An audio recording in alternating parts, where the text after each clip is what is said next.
नमस्कार मेरे मित्रों, सभी को बटसावित्री की हार्दिक शुभकामनाएं।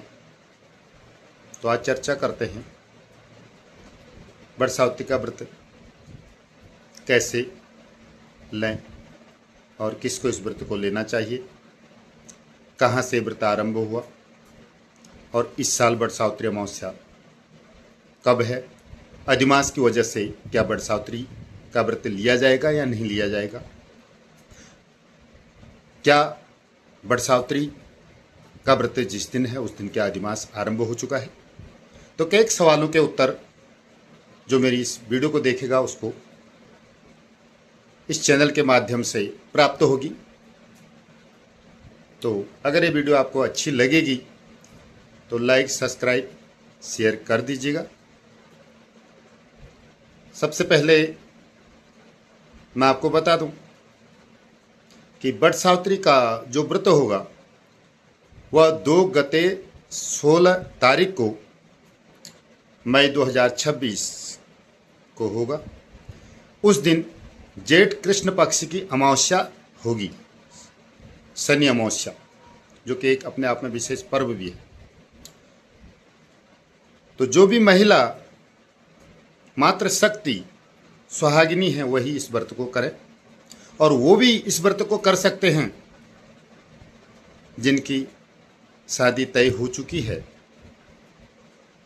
वो भी अपने पति के निमित्त इसको कर सकती हैं। और इस साल अधिक मास भी है।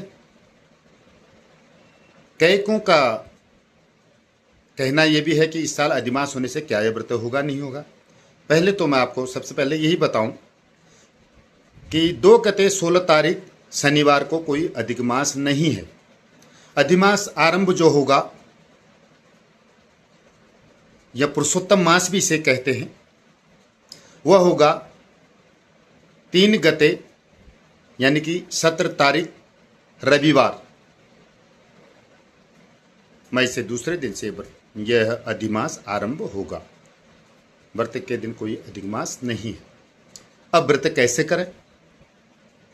सुबह स्नान इत्यादि कर करके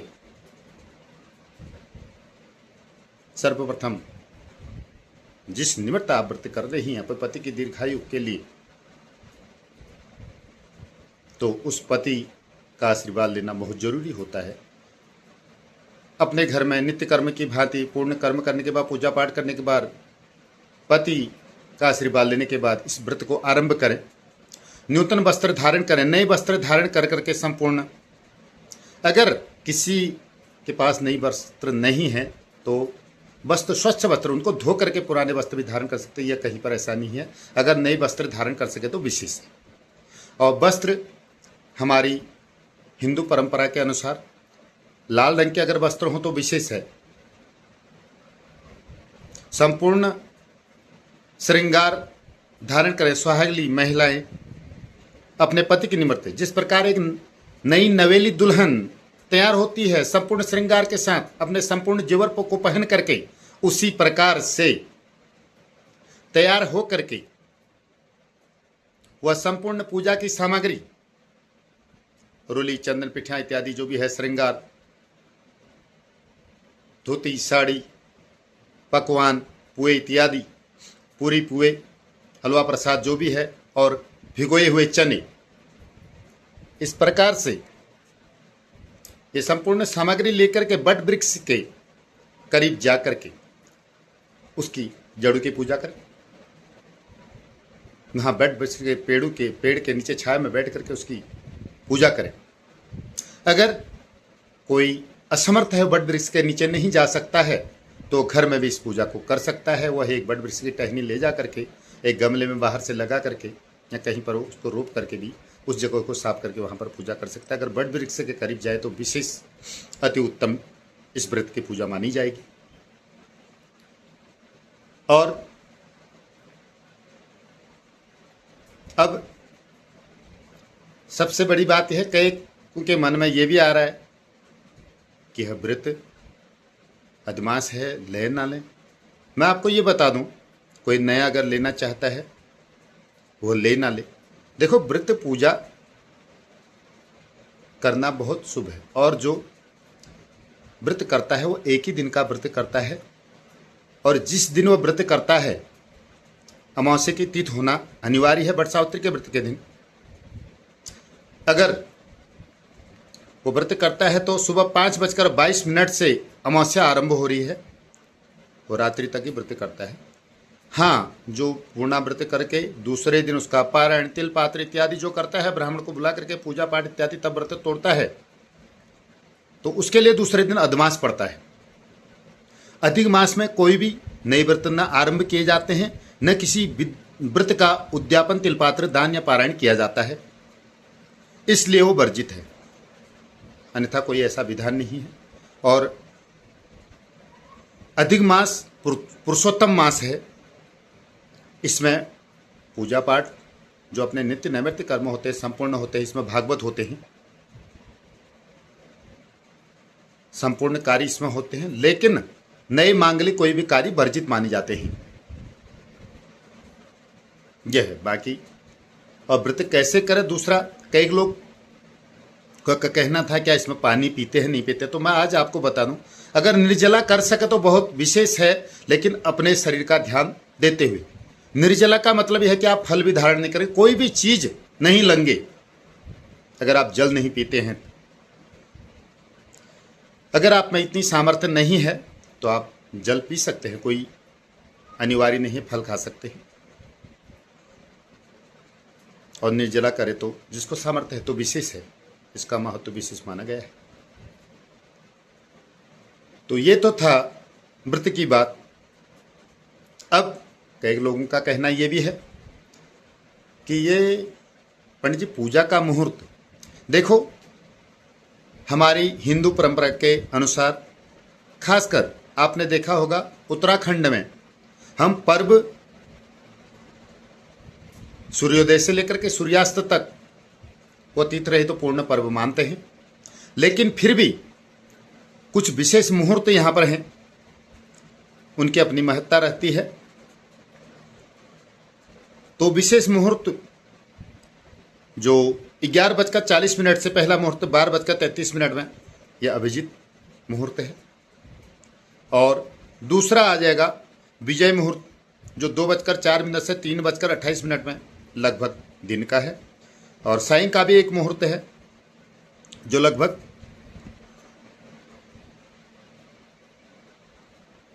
6:04 के आसपास, 7:25 के आसपास, यानी गोधूली के टाइम पर यह मुहूर्त है। 3-4 मुहूर्त बरते, लगभग पूजा सभी समय आप कर सकते हैं, ऐसा कुछ नहीं है। अगर आप मुहूर्त में करना चाहें तो ये इसके मुहूर्त है। तो संपूर्ण श्रृंगार के साथ छज धज करके जो भी इस व्रत को करता है, तो सती सावित्री की माँ जगदम्बा की ऐसी कृपा उस पर बनी रहती है, इसलिए इस व्रत को किया जाता है। उसी पति की दीर्घायु, उसके घर में धन धानी वृद्धि होती है। हमारे उत्तरी भारत, उत्तराखंड के अंतर्गत या उत्तरी भारत के अंतर्गत, संपूर्ण भारत के अंतर्गत अगर देखें जाए तो यहाँ उत्तराखंड में तो लगभग इस व्रत को जेठ कृष्ण पक्ष की अमावस्या के दिन मनाते हैं, लेकिन वहाँ देखें तो गुजरात या महाराष्ट्र अन्य जगहों में देखें तो इसको जेठ शुक्ल पक्षी पूर्णिमा के दिन भी मनाते हैं। तो ये अलग अलग देश की, अलग अलग राज्य की अलग अलग परंपराएं हैं, और पूजा पाठ इसलिए मैं कहता हूँ कभी भी कर सकता है, लेकिन कुछ परंपराएं ऐसी हैं जिनको बड़ी श्रद्धा के साथ अगर उसी तिथि उसी पर्व पर करे जहाँ की परंपराएं जैसी हैं तो उसके अनुसार करे तो उसका महत्व बढ़ जाता है। तो ये था वट सावित्री अमावस्या का व्रत और उसकी पूजा पाठ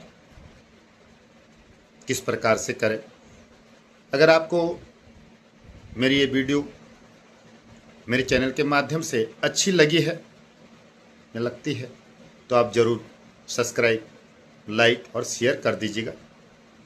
अन्य कोई जानकारी इस संबंध में अगर आप लेना चाहते हैं तो यथाशक्ति जो भी मैं आपको हो बताऊंगा, आप मेरे चैनल के माध्यम से मुझे कमेंट कर सकते हैं।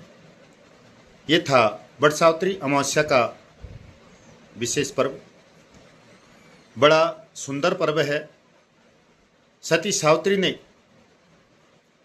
अपने पति, सत्यवान उनका पति था, और पति के प्राण इस व्रत को कर करके यमराज का पीछा करते करते लास्ट में यमराज हार गया और यमराज से प्राण वापस लेकर के आई थी, वो यही दिन था।